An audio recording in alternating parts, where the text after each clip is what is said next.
มาครับมื้อนี้สิพามาเบิ่งวิธีการปั่นใบยะนางร้านกายโคของเฮาครับอันดับแรกเฮาต้องมาเด็ดใบมันออกจากเครือก่อนครับรวมไปเลยได้พอประมาณนึงแล้วเฮาก็สิเอาไปล้างเฮ็ดความสะอาดครับขั้นตอนการล้างก็บ่มีหยังหลายครับล้างละลายน้ำให้มันสะอาดก็พอเศษกิ่งไม้ใบที่มันดำมันแห้งเฮาก็สิเก็บทิ้งครับเฮาก็สิตัดแต่ใบงามๆใบที่มันดำมันแห้งจังซี่ครับเฮาก็สิบ่เอาเฮาสิเอาแต่ใบสดๆครับจังซี่เอาทิ้งเลยครับ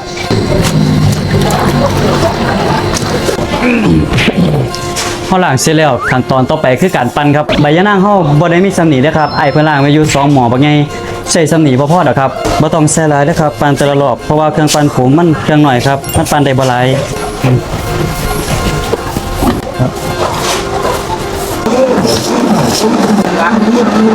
ปั่นเสร็จแล้วเฮาก็สิกรองเอาแต่น้ำมันได้ครับเศษมันเฮาก็สิเอาทิ่ม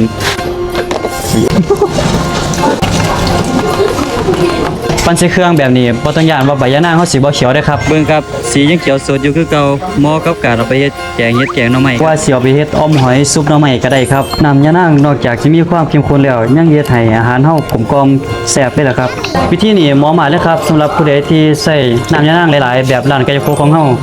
สำหรับผู้ใดที่อยากรู้ว่าเมนูที่ใส่น้ำใบยะนาง